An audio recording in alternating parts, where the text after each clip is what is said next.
natin ngayon ay alas 10, Sabado ngayon, November 9. Dito tayo ngayon sa bayan ng Endang. May bibilin tayong sasakyan nakaparada sa may kapilya ng Iglesia ni Cristo. So yung lugar daw na yon, ang tawag ay Ilaya. Sumakay tayo ng tricycle. Mamaya na lang itatanong natin kung magkano binayaran natin sa tricycle. So ito yung typical na bahay dito sa Cavite. Yan, tamang-tama dito sa pinag-aaralan natin, Life and Works of Rizal.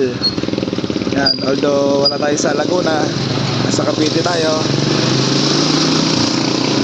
Pero alam mo naman, ang mga Caviteño ay may malaking naging papel sa ating kasaysayan.